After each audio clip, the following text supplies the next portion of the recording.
I am going to get that video up and live now. So hopefully you will be coming on board any minute now, Marie. Just connecting. There we go. Hi. So it's great to have you on, and thank you for joining us all the way from Chicago. My pleasure. Good morning, Elizabeth. Good morning, Model Hi. Square. Well, it's Good morning, afternoon everybody. for us. Right? I forgot. That's right. You're several hours ahead. We are indeed, but it's great to have you on board finally, because it's been a long time since we've been chatting, maybe 4 years now. So it's good to have you on the Instagram. So look, for those of you that are listening and don't know Marie, you're in for a treat. Because she is the most incredible lady. I mean, she's not only an internationally published author, but she also used to model, and now is a huge advocate for models and their model rights, and has Boss Babe Models, which is an agency that actually sort of like trains and advocates and helps, and she speaks to various people about rights. So if you've got a question after this, that's the time to ask her, because she knows everything. So hang in there for the questions afterwards. But meanwhile, let's get to our first question, which is basically how you got into this. I mean, when you started, did you always want to be a model? What was your trajectory? And by the way, Marie found Cindy Crawford, so she's got a great eye on top of everything else. So tell us your story. Well, the quick version is that my mother was a model before she met my dad. But, this is way before I was even born, and I was born in 1958. Wow. So the point being is that my mother was actually the one that introduced the concept to me as a child. And she was a community activist and was doing fundraisers, and those fundraisers were fashion shows. And she would put me into those fashion shows, and I'd be walking down the runway as a little toddler. So that's really how it got started. How young were you then? How young were you? Literally like 6, 7, 8 wow. years old. Because that's very young. I mean, yeah. That was way before what the industry is now, right? That was just like neighborhood fun stuff. So that's how I got started.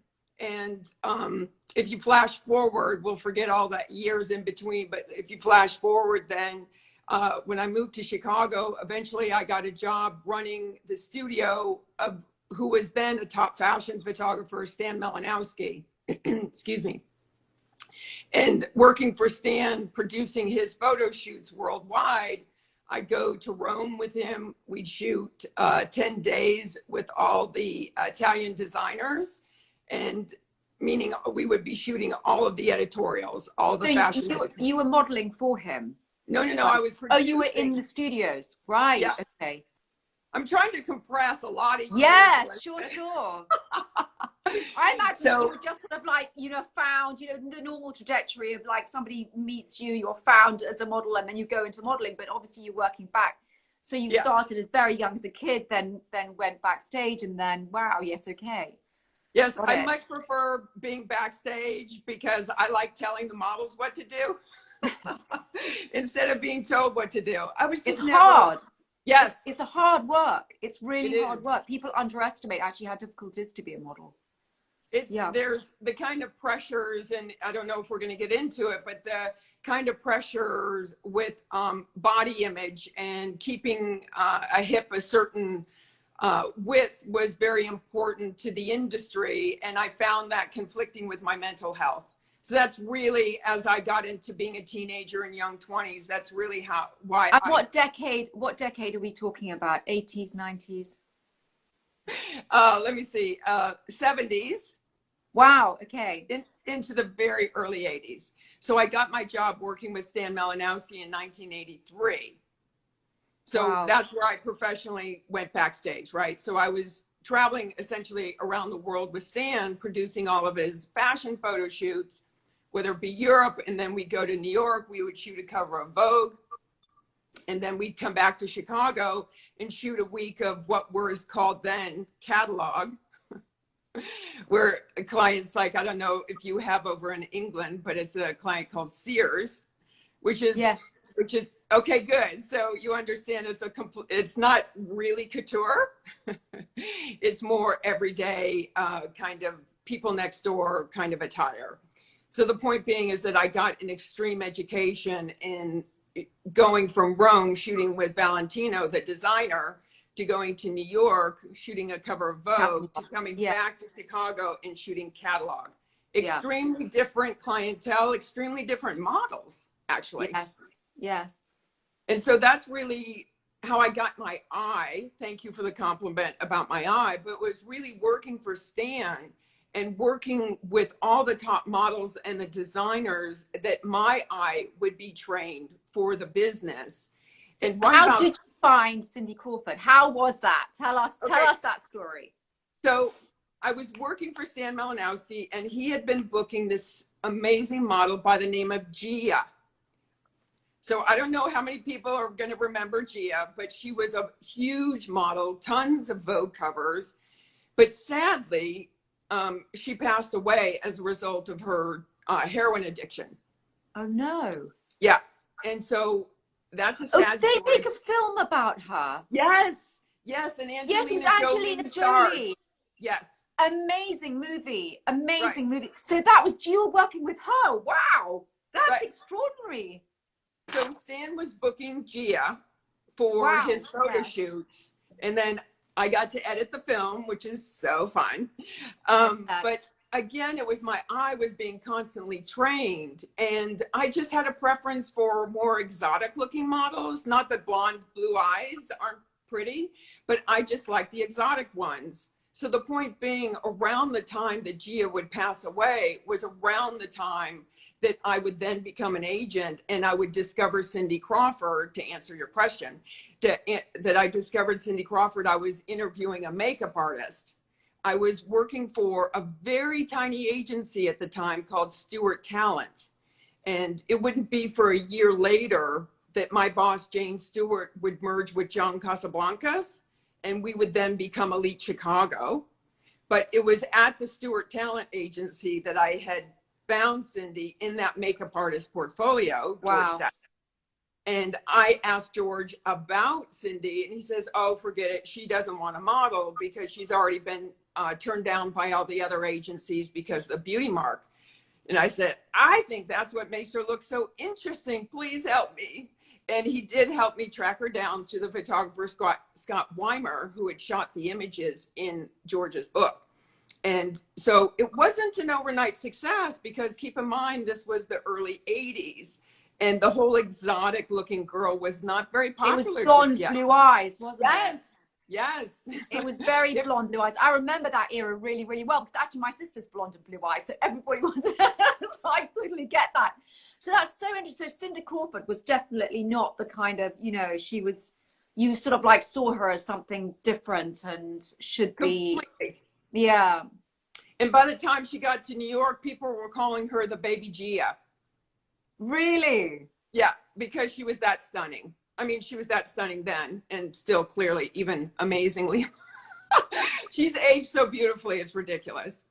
But you know this as well, Marie, that it's not just about looks, is it? Because it has to be a lot about, not just the way you're looking, but the way you're moving. It's the way that the camera loves you.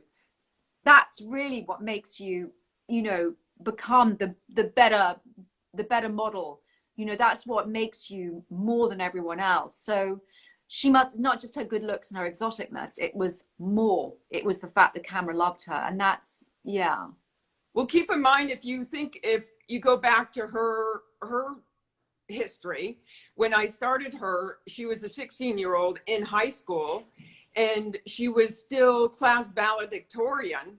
She was getting high grades, class valedictorian, modeling downtown Chicago, commuting back and forth from the suburbs. She took it very, very seriously at an early age. And this is what you teach. This is what I teach. It's all about business. This is a business, and you have to take care of the business component of the entertainment business, right? So she was always taking care of her money. She was taking care of her body, her skin, her studies. Like she had been given a, well, she earned it, but she had been given a scholarship to Northwestern University in chemical engineering. And so Wow. that's how she started. But the reality was she was making so much money as a model, she had to make that difficult decision to walk away from her academia to focus on her modeling because, you know, after so many Vogue covers, at some point you're like, oh, okay, maybe I can do this for a living. Yeah. So for those of you that are joining late, we were just talking about Cindy Crawford, but yes. So that's very interesting. And does she sort of like recognize you now as somebody who sort of found her and sort of, you know, does she Yes, like as a matter of tracked her fact, I was down? so Maybe. touched. A couple years ago, she produced this incredible book called Becoming Cindy. It's this astonishing what's it called? Coffee table book Yes, published by yes, Rizzoli. Yeah, yes. and in that book, she thanked me for Oh, that's so discovering good. her. Oh, that's great. Isn't it great? Yeah, so then I wrote her a thank you note for thanking me, and she wrote me back a note saying, it was my pleasure to share our journey together. Oh, Like, that's see, really, that's a good businesswoman all these years later, and she's still being like very grounded, very down to earth, and very kind and loving. so we'll probably get into that because that's a question that we're going to ask later is kind of, you know, in this time of COVID, how do you feel that we should upskill? And I'd imagine that part of what you're going to say is, you know, make sure that the business side of what you're doing is, you know, you're top of your game, you know exactly what you're up to, etc., etc., etc. But right now, just one more question I wanted to ask you before we get to that one is, you know, everyone that I've been speaking to in the industry, they get to a point where, you know, their mental or sorry, I've gone somewhere. Their mental or physical health seems to suffer somewhat. And, you know, they suddenly realize, gosh, you know, either I've put on weight, and it's not necessarily about models, I mean, casting directors, photographers, makeup artists, you know, they're relentlessly going and going and going, as well as the model, by the way. So the model might find they've lost weight, for example, but they might also find that their mental health is suffering. So did you ever have that? Do you ever come to a moment where you just thought, oh my goodness, I've worked so hard on doing what I'm doing that I've somehow let everything else go? And when you did, how did you get back again? You know, do you have a story about that? Because obviously, later we'll be talking about tips and stuff like that, but we're just talking about your journey at the moment. Well, Elizabeth, I'm 61, and you look amazing. Well, thank you. You're doing something right. I was kind of stressing out, like, because during COVID, I haven't been to a hair salon in 2 months. So I'm like, looking oh my good. God, am I going to be able to look cute for the camera for Elizabeth? I was so worried. So thank you. So in answer to your question, I have 16 years of sobriety. So that right there shows you that if I was a drug addict and alcoholic and I felt compelled to get clean and sober, there was clearly some trauma issues that had started very young in my life, which were the consequences. And my answer, the consequences to the trauma that I sustained was to drink and drug and smoke cigarettes, right? So it wasn't until much later in life that I decided to get clean and sober. So to answer your question, I've had mental health issues my entire life, and getting clean and sober was my initial solution. But it's a constant daily struggle for me. And I say this because I take on so much, because not only am I managing 10 of my own models as a mother agent, and I'm coaching them through their mental health issues, but then I do one-on-one coaching where anybody can hire me to help them with their career. So now I'm listening to their mental health issues. But do you find that, I mean, because it sounds like, do you find that the model industry actually causes the health issue, or do you find that people that are driven to this industry are in themselves people who are highly just, you know, have high emotions? I think that's a superb question, and I think that it's not a simple answer, but since this is an Instagram live, I'll just try to get to the point and share that it's a creative industry, and creative people generally are very, very sensitive people, and highly susceptible to the environment that they're in. And we're drawn to the creative arts, and we're very highly intelligent in many ways, Yes. but then not so much common sense in some other ways. And so my point being is that I've had a total of 23 friends commit suicide. Wow. And only 3 of them were not in the business. So the industry, I think, kind of exacerbates whatever kind of problems you might be having. For example, if you take a 16-year-old, and now, thank God, through education and rules being changed and laws being changed throughout the world, things are getting a little better with models being protected. But let's say you take a very young person. Let's call her 18, right? So she's old enough to travel and work in all the markets. She's 18 years old, and now she's being thrust into an environment of people telling her to take her clothes off, telling her that her hips need to be smaller, telling her, what to do. And essentially she becomes a lemming, where she's just doing what everybody tells her to do, because she doesn't have enough self-confidence or enough advocacy in her life to understand that she can say no to certain things, right? So she can tell the agency, I'm tired, I'm booking out on Friday, I need that time out. Yeah. Or telling the agency, I need a financial statement, right? I want to know what the deductions are happening in my account. Yeah. Like, they don't realize that they can business speak side. up. Yes. Yep. The business side, going back to that business. Finance, is the pivotal point for almost anything, because if you're financially insecure, you become easily malleable, which means that you're easily manipulated. Yes. So if you don't know where your money is coming from, you don't understand what's being deducted and how much is being deducted each time you get your statement in, it makes you very vulnerable. And this is and people that are vulnerable actually end up with mental health issues, because you have no ground, you have no stability. You can't, the rug is easily pulled from underneath your feet. So those sort of things, in finance, starts finance, which is why models that are listening right now should really take care of, finance, as a first step, and business as a first step. Absolutely.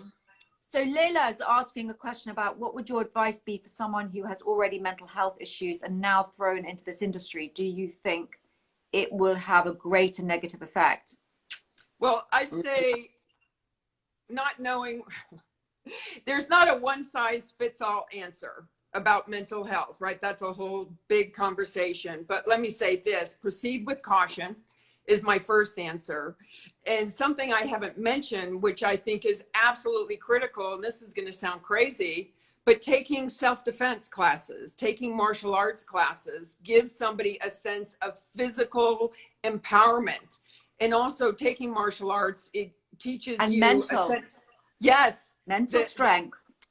And also, in what I train in Chicago at Chicago Fitness Center is called Shidokan, which is a Japanese martial art where the voice, or the kiai, your warrior cry, is very important. So we're taught Love to, it. and I don't Love want to scream into the phone, but it's like, you're gonna scare me. Right. Well, that was being quiet. So the point being is that we're trained, our voice is very important. So it's like a metaphysical experience. So as you're training in a dojo and learning how your warrior cry is so important, when you're in a studio situation and there's a predator coming towards you, if they're, I'll just give a simple example. If you know that they're coming close to you and all you have to do is slam your forehead against their nose as hard as you can, they won't do that ever again. But I like the idea of the warrior cry, because the warrior cry, it's like a feeling that, in a situation where basically you use your body and you don't use your voice, and actually you're practiced more at not speaking, because your job is to actually move your body more than use it. The fact that you have this warrior cry suddenly becomes primordial. You know, if you feel threatened, you can suddenly use it if you need to, which actually is quite important, because actually all of us need to do that. Sometimes I have found myself in a situation I found myself unable to verbalize, and you suddenly realize actually the power of voice is very important. So the more you can do with that, the better. Yeah. So I like that advice. It gives you two skills essentially, as you were just referring. It gives you the voice, and it also gives you the physical capability of if somebody's not paying attention to what you're saying, right? Now you can drive home the point. Yes, exactly. No, I like that. I like that a lot. I like that a lot. So moving forward, sort of like, because I mean, it sounds like, I mean, it's interesting, isn't it? Because the sort of mental health challenges that go on, and then the physical challenges. So for example, making sure that you're eating well, you know, making sure that, you know, you've got a healthy diet and you understand what good health is. And then, you know, moving on from, do you have any tips, by the way, on health, on sort of food health, or sort of, you know, how to mentally, you know, understand your challenges and be able to resolve them easily yourself? Do you have any tips for anybody? Well, two thoughts. One, everybody has a different body. Even twins would have to work out often differently because their bodies are made up of different compositions, right? So the important thing is that each human being finds what works for them specifically, number one, right? And that includes their mental health.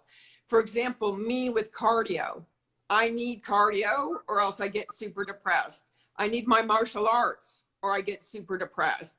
And since I've been in this era with COVID, I have been horribly down. Well, also, two of my best friends died last month in Chicago as a result of COVID, right? So, like, for me, this has been a hugely challenging situation. And I've gained probably about 10 pounds, but I've been paying attention. So that's very important, like paying attention to, okay, what am I doing? Why am I doing this? And am I allowing myself some compassion and patience? And okay, I'm grieving. So if I need to turn to peanut butter and jelly sandwiches, then that's what I'm going to do. But also I'm speaking with my therapist weekly. So I think it's very, very important that people find kind of their sanity, their balance. Yeah. So I think the learning in this is that know yourself, because everyone is different. So Layla is asking about balance and motivation and about health and about her situation. And I think in everything you have to know who you are first and why you're suffering, because often we have these mental challenges because of something that is happening to us. So work out what your driver is first, what's getting you to that, to behave badly, if you like.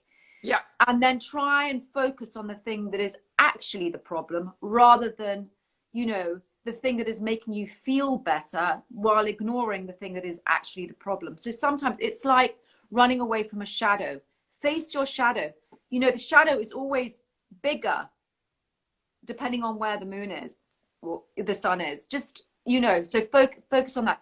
So I think that's a really good point. You know, find out what it is, your driver, and then work out your challenges from there.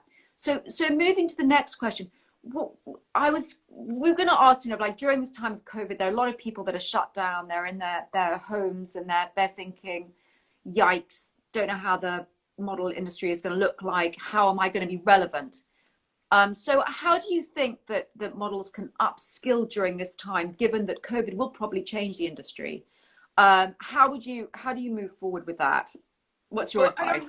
I don't know if you've covered this in any of your other posts or Instagram Live, but there, to me, you know, you were talking about the shadow. I learned many years ago, training in quantum physics with this awesome coach, Austin Vickers, where he was teaching me to look into the darkness to find the light. And in this situation in COVID, with my struggle, with my depression, not being able to train in my martial arts dojo and not being able to go to the gym and do my cardio, not being able to run outside because we have to be wearing masks in Chicago. Like, that's a huge challenge. Yeah. So in this situation, relevant to your question, it's a perfect time to be creative. It's a perfect time. Like, people are talking about how bored they are. I'm like, how could you be bored? I don't have enough time in the day. So to answer your question, like, I've been working with my models that I manage, right? Doing Zoom or FaceTime or Skype or whatever. And either I'm having a conversation with them and their parents or them and their boyfriend. But the industry, as you said, it has changed drastically. And this is a time to be creative and to have fun.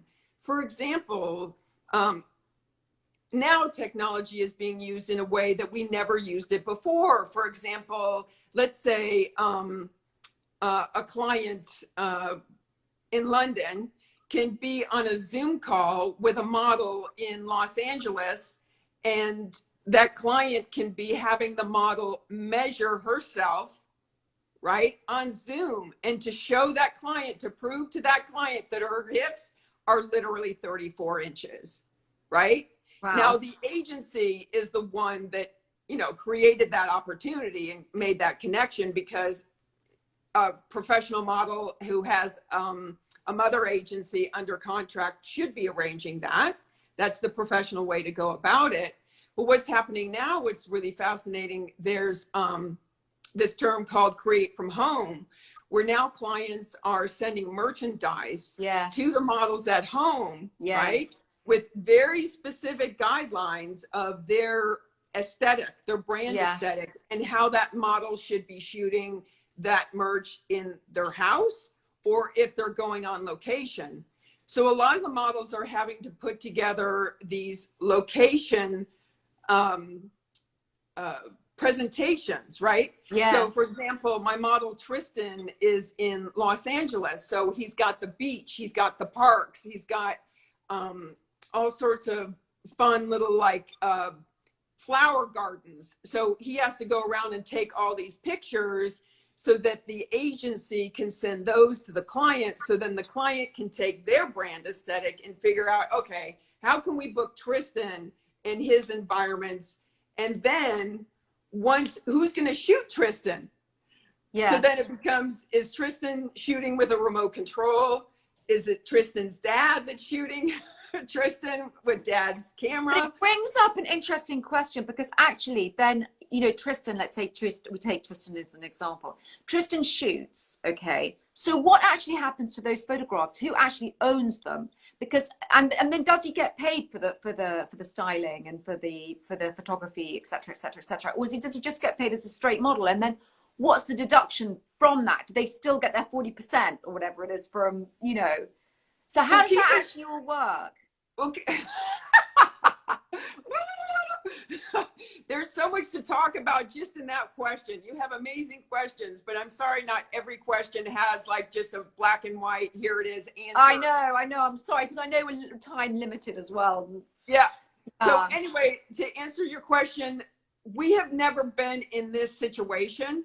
So everybody is just pivoting the best that they can to try to make as much money as they can, meaning the agencies and the models and the clients. Yeah. Because we're still where we were months ago, where merch needs to be shot. They need models. They need the agencies to book the models, right? So everybody is learning a new way, for at least for now, for the next couple of months. But it's still about being super smart. So the models that are listening, don't think, you know, just because brands have sent you some clothes and stuff like that, that, you know, be a little bit more, be really savvy with this. This is what you're saying, isn't it? Because this is a huge opportunity, because everyone is learning. So in fact, the slate is clean. So this is the time to demand, actually, because they can't do anything else, because the model is really frontline in this. They've become the photographer, the stylist, the ideas guy, you know, absolutely, person on the ground. So therefore demanding is this is the time. This is the time. And that's where the agent comes in, or the booker inside of the agency that does that negotiation. Right. And so again, as a business person, the booker could call the model or send an email or text or whatever and say, here's this opportunity for this booking. Yes, you're going to have to do your own hair and makeup. You're going to have to light it. You're going to have to do everything. However, this is the rate. do you want it? And the model can easily say, no, thank you. But it's a nice time also for yes. agents, isn't it, to negotiate before for their models, because they might be able to negotiate more for the model at this point. Because as you say, you know, it just depends. Not to be Debbie Downer, but the reality here in America is that we have 3 major fashion clients that have just claimed bankruptcy. We have J. Crew, we've got Saks Fifth Avenue, and Neiman Marcus. So, you know, everybody, well, just making a general statement, everybody is kind of sitting in fear right now, and fear of not being able to pay their bills. Like, it's going to be fascinating to see in several months, like, how many modeling agencies are still open, because the owners of the agencies have to keep their staff, right? So they have to keep their staff on staff, even if it's booking these bookings remotely. I know of some agents who had to essentially put their staff on furlough here in America, and then those agents then are claiming unemployment because the agency owners just couldn't afford to keep the agency open.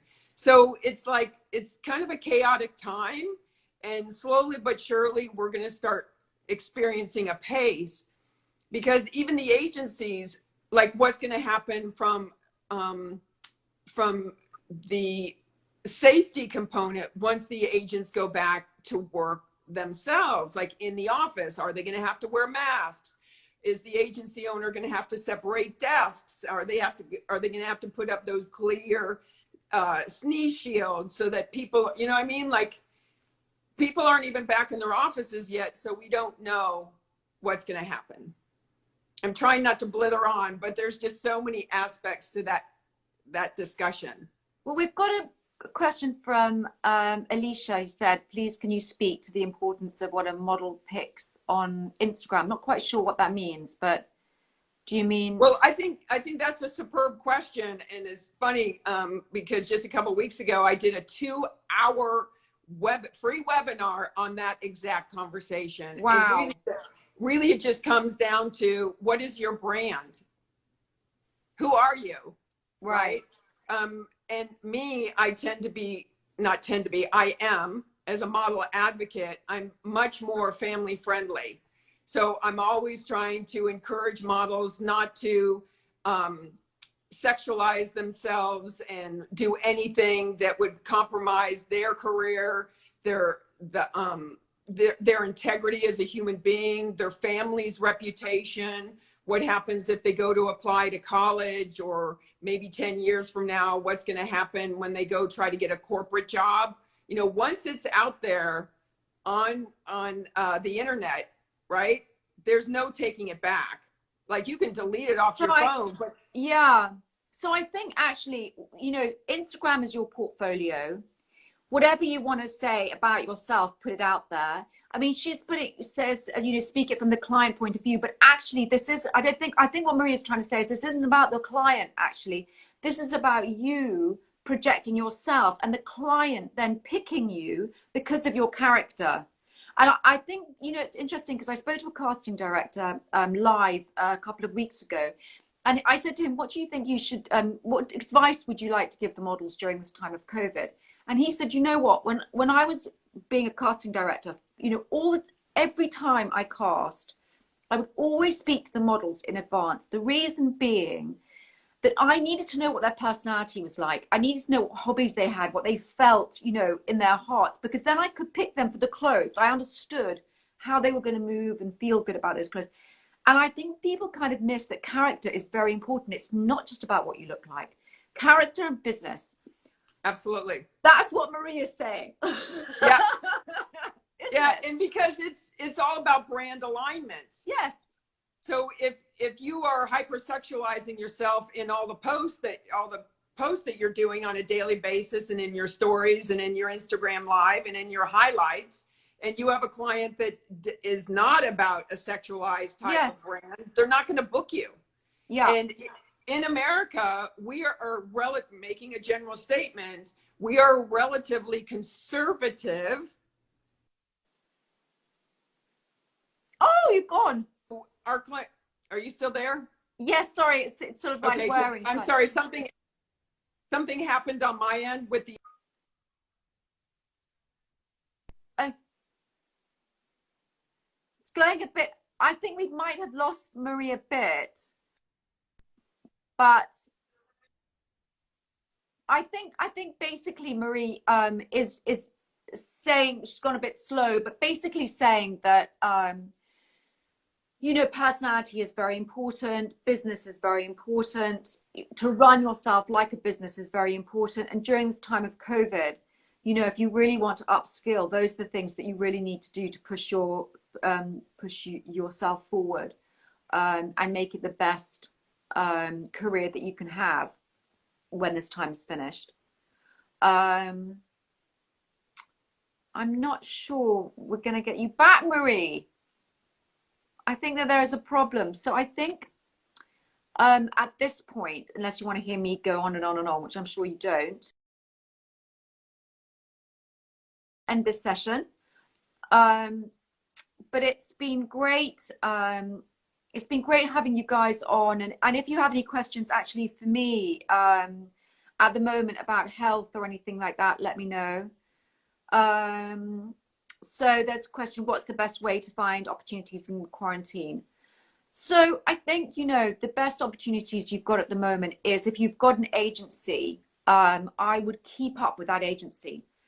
Just keep, tapping in, saying hi, find out really what your values are. This is a really good time to sort of like, find out what kind of character you have. Do you feel comfortable, with smoking cigarettes and being with alcohol, or do you feel uncomfortable with fur or whatever it is? Find out what your boundaries are. This is a really good time for that. What advice do you have on how to grow your brand and figuring out what your brand actually is? I mean, it's a very good point.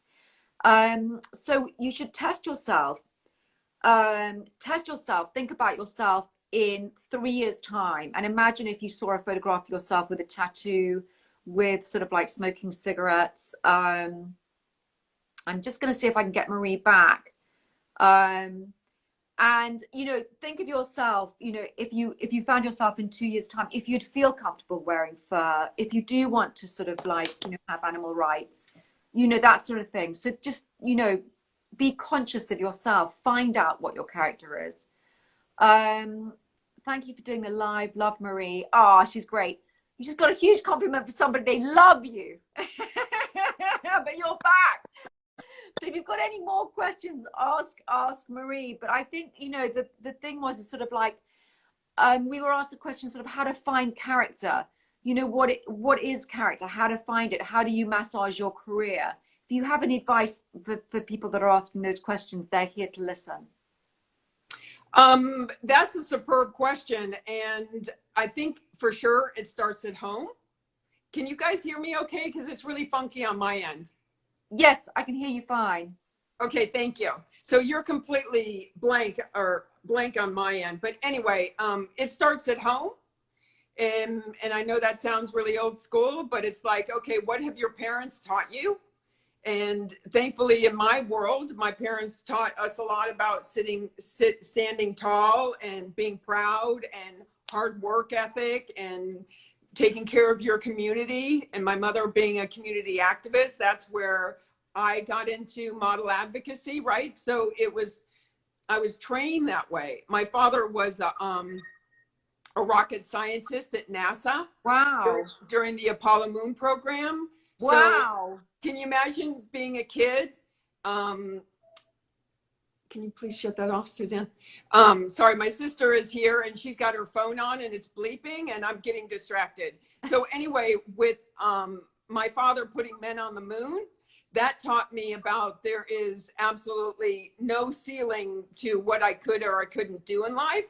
So it goes back to your family and how your family raised you.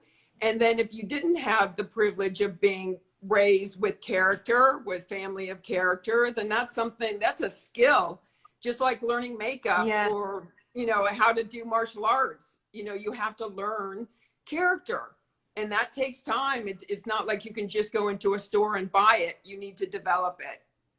And I think that's why it's so difficult. They ask models, you know, to start modeling at 13 and 14 years old and expect them somehow to have a character and be all sorted out. And then, by the way, navigate this very, very adult world where high sexualized, you know, you're in this kind of atmosphere which is fairly abnormal anyway, you know, and navigate that. I mean, it's difficult. It's really, really difficult. That's I where think that's we as genius model advice. advocates come in. That's how we help. Yes, that is exactly. So Marie, you really are amazing. I must say that I think the models that you have under your guidance at Boss Babe Models are extremely lucky. And for anybody listening to this, you know, you should get hold of Marie and think about doing the, you know, a course with her, having her under guidance, because she really does have the most extraordinarily good advice. Well, thank So you. listen, no, genuinely. I mean, I think it's fantastic. And you obviously have it in your heart. And I think that's part of the advocacy, part of the character we were talking about before. And I love the fact that your father was putting people on the moon. I mean, how great is that? Yeah, fantastic. So look, if anybody has any more questions, let us know. Otherwise, I think we're going to wrap up in a minute. But it's been incredible talking to you. I really think that you're inspirational in the genuine sense of the word. I think that your you know, your business is extraordinary. I think your life has been extraordinary. I think what you've done with your life has been exceptional. You know, you haven't sat on your ass. You've done so much. So, I mean, huge congratulations and thanks so much for being part of this and about helping everybody. We've got one more question. What's the best way to go about continuing to try to find an agency from home? What would you say? Oh, well, that's regardless of COVID and non-COVID, you do it through, God, all the agencies are doing model searches right now. So you can DM them through Instagram, or you can go to the agency's websites and then follow the directions there on the specific kind of digitals that they want you to submit. So don't submit what you think are good photos that are covered with all sorts of filters. I can't tell you how many times models send me photos with Bambi filters or, you know, little Valentines circling their heads. Like, no, yeah. digitals. Basically, well lit, what look like passport photos. We're not looking for a production. If they get asked, yeah, and they've got to be careful about scamming too, haven't they? Because, you know, you can get scammers out there that charge money and stuff like that, and that's like a no, isn't it? No, stay with the legit agencies, and you can easily check on them by not only talking to other models, but you can also check their websites and their social media and see how they're posting. Are they of character? Like, that's a really important thing for a model to find. The agency that's going to support their character. And we have another question about how can you stay consistent with creating content, especially during pandemic. Good thing, because, you know, it's very easy to run out of ideas sometimes when you feel limited. Well, this goes back to why I was giving that 2-hour webinar, because the bio itself is critical, in which the person establishes who they are and who they are as a brand. For example, if you go to my Instagram, in the bio it says, coaching boss babe models how to become pro models with dignity and self-respect. That immediately tells people who I am. When clients go to the model's Instagram, they want to know, do they dance? Do they sing? Do they do martial arts? Like, what is important to them? What are they advocates for? Are they a person of substance? Are they in? Oh no, we've lost Marie again. She's having a real problem with her internet, which is such a shame, because she's giving the most incredible advice, you know, on how to stay.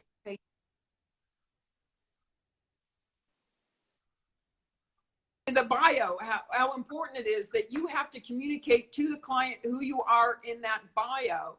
And that is one area that I see every day the models are losing out opportunity, because, like you were talking about with the casting director, when the agency or the casting director or any kind of clients go to your Instagram, they go to that bio and they want to find out, in that little baby resume opportunity, that little white space. And it's ideal that you have a business profile and not just a personal profile, because the business profile gives you more bio space.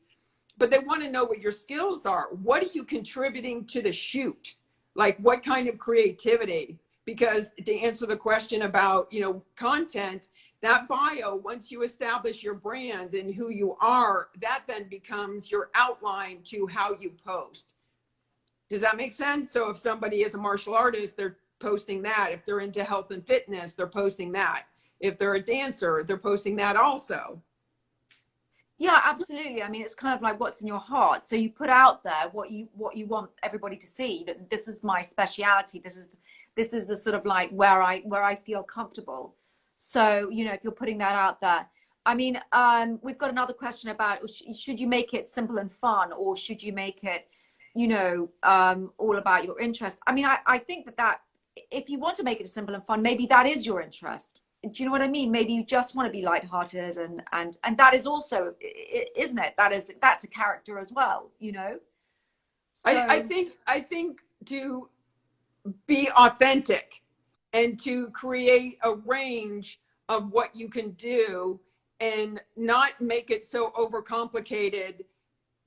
For example, this happens in America all the time with people of color. I will be coaching models who would have like 15 different hairstyles in their Instagram feed, which that confuses clients. And they'll be defensive and say, no, I'm showing versatility. And I'm saying, no, you're showing inconsistency. It's one thing to style the same haircut different ways. And it's another thing to have different colors of hair and different lengths of hair. Because most clients would just say, oh, that's confusing. I don't want to book that person. Am I making sense in the sense that there has to be I hadn't really thought about that. That's amazing. I you know, didn't really think that would be an issue, but that's really good advice. And the other thing that kills me is when I'm coaching people who most of their posts are selfies. Like, how boring is that? I don't want to see 500 selfies of you with your duck lips posing in your panties in your bathroom.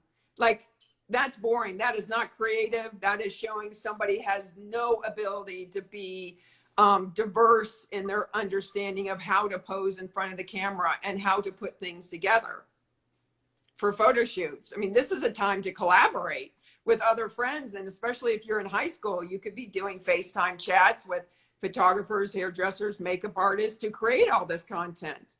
Yeah. So Marie, I'm sure everybody out there wants to get in touch with you afterwards and ask you more questions. So how do they get in touch with you? Through Instagram, my profile. Marie. So through Instagram, for Boss Babe Models, through Instagram, reach out to Marie. Marie P. Anderson, or Boss Babe Models, either Instagram. I'm the one. I'm the one that does my own social media. Well, good. I think you've given really, really amazing advice, and I'm sure everybody who's been listening to it just thinks that it's really gems. They are gems too, because they are what makes or breaks talent. So well, it's my pleasure. I love to teach. Well, thank you, and maybe we'll do it again.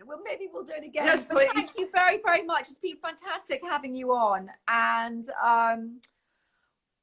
we'll be in touch. I'd like Bye, everybody. Thank you for joining and listening. Bye. Bye.